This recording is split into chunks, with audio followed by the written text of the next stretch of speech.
Up until recently, if you had more than 4 friends, someone was getting left behind when you went out in your pure EV. But we now have more options coming onto the market, and today's vehicle is likely the biggest and the most luxurious. With Mercedes-Benz already having a strong electric offering, and with their commercial van lineup taking on electric power as well, it seems fitting that the premium luxury brand should add their MPV to their ever-increasing all-electric fleet. So let's start by taking a look at the exterior of the EQV. At first glance, it looks very similar to its diesel-powered sibling, but there are some key differences that set it apart. The grille is now a black panel with chrome fins, leaning more towards the EQ family, but still with V-Class similarities. The headlights are Mercedes' LED intelligent light system, and there's a black AMG spoiler lip. There are chrome accents around the lower valance, and a discreet flap that hides the EQV's charging port. The EQV has 2 sliding doors for rear entry access from either side, and features EQ design lightweight 18-inch black, high sheen alloy wheels, side skirts and EQ badging. The rear features a huge pane of black, darkly tinted glass and an electric tailgate that opens to dual-level shopping and luggage space.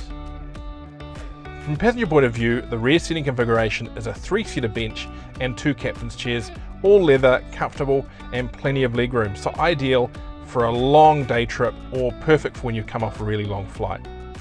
Importantly, it's reconfigurable, and from our experience it should be able to comply as a passenger service vehicle, meaning taxis, tour operators and shuttles can put the EQV to commercial work. And that operator will be comfortable with these big electric seats in the front, climate control air conditioning is standard for both the front and rear, and the very clever Mbux infotainment system on a 10-inch touchscreen, which includes Android Auto and Apple CarPlay. The EQV's electric drivetrain powers the front wheels, with the motor outputting 150 kilowatts of power and 365 Newton-meters of torque. Performance is a little leisurely, but fast enough for a van of this size.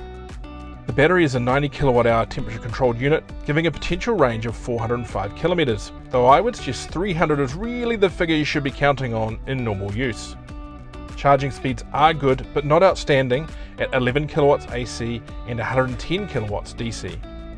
Let's see how this thing drives. So getting comfortable in the EQV is actually really easy, and I think it's one of the benefits of this being tied to a commercial van. This is set up for professional drivers.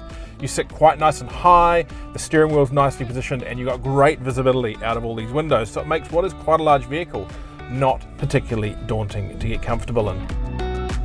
The flip side to that van underpinnings is it isn't particularly car-like to drive. It's not bad, but the steering isn't particularly sharp, the brakes aren't particularly crisp. It drives nice, it's really comfortable, but don't expect this to be a Tesla Model X-like sports vehicle. It really is a big work vehicle capable of carrying lots of things and lots of people. Another thing to note is that while the EQV has a fairly extensive range of driver assistance features, you've got automatic autonomous braking in the car, you've got lane keep, all those kind of things, they do feel a little bit last generation, and they don't have the polish and the technology that we see in Mercedes-Benz passenger cars. So the Mercedes-Benz EQV, if you're after a 7-seat premium electric vehicle, is it the best option in the market? Well, not necessarily. It is pricey at $167,000. And if you are after ultimate luxury, then yes, that is good value. But if you're just after the size, Mercedes-Benz vans will actually sell you something very similar for a lot less. The Vito e-Tourer. It's basically an 8-seater version of this without some of the luxury niceties, but still a very pleasant vehicle for $40,000 less. Now, if you want to spend less than that, it is worth checking out the LDV Mifa 9. That starts at $79,990, so about 72,000 drive away. You get 7 seats, not quite as much space, but that is a genuine 400 kilometer range vehicle. I guess the key thing is though, with the advent of these new larger 7-seat plus electric vehicles, that, as we mentioned at the start, no one is going to get left behind.